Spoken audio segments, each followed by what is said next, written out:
Hello everyone. In the previous video we have discussed which is the genetic material. तो हमने ये समझ लिया है कि DNA is the genetic material. 1928 में फ्रेडरिक ग्रिफिथ ने अपने एक्सपेरिमेंट के द्वारा जेनेटिक मटेरियल की सर्च स्टार्ट की और उन्होंने ट्रांसफॉर्मिंग प्रिंसिपल के कॉन्सेप्ट को दिया। फिर Oswald Avery, Colin McLeod and Maclyn McCarty ने अपने एक्सपेरिमेंट के द्वारा ये कंफर्म किया कि DNA is the genetic material. आज एक और एक्सपेरिमेंट डिस्कस करेंगे जिससे ये कंफर्म होगा कि डीएनए है जो जेनेटिक मटेरियल है। This experiment was done by Alfred Hershey and Martha Chase. Okay, तो Alfred Hershey and Martha Chase ने 1952 में इस एक्सपेरिमेंट को डन किया।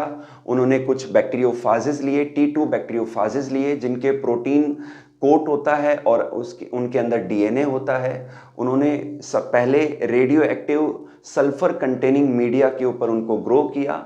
फिर इन बैक्टीरियोफाजेज का इन्फेक्शन किया बैक्टीरियल इकोलाई बैक्टीरियल सेल के ऊपर। ओके, इन्फेक्शन पहला स्टेप है इन्फेक्शन।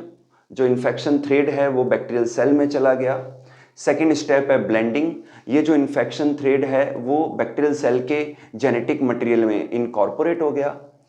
थर्ड है सेंट्रीफ्यूगेशन। जब इसका सेंट्रीफ्यूगेशन कराया गया तो एक तो सुपरनेटेंट मिला जिसके अंदर प्रोटीन के कोट सेपरेट हो गए, और एक मिला जो बॉटम में जो सेंट्रीफ्यूज ट्यूब है उसके बॉटम में बैक्टीरियल सेल का जो है सेटल डाउन हो गया। जो ठीक है, अब यहां पर जो रेडियो एक्टिविटी है वो सुपरनेटेंट में पाई गई क्योंकि जो सल्फर है वो प्रोटीन का पार्ट होता है।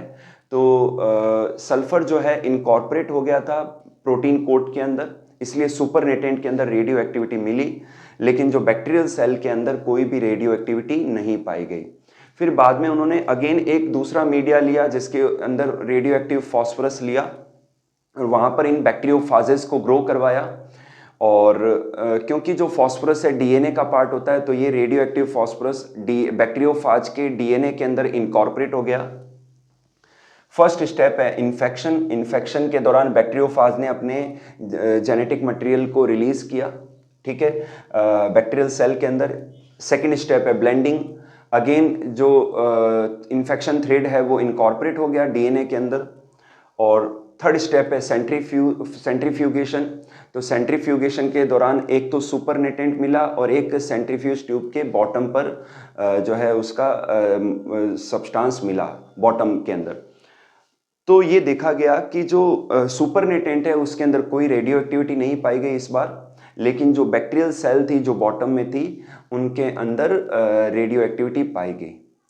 तो इस एक्सपेरिमेंट से ये कंफर्म हो गया क्योंकि जो रेडियो एक्टिव फॉस्फोरस है वो डीएनए के अंदर इनकॉर्पोरेट हुआ था। तो यही रीज़न है कि वो डीएनए जब इन्फेक्शन के दौरान बैक्टीरियल सेल में गया तो वहाँ रेडियो एक्टिविटी पाई गई।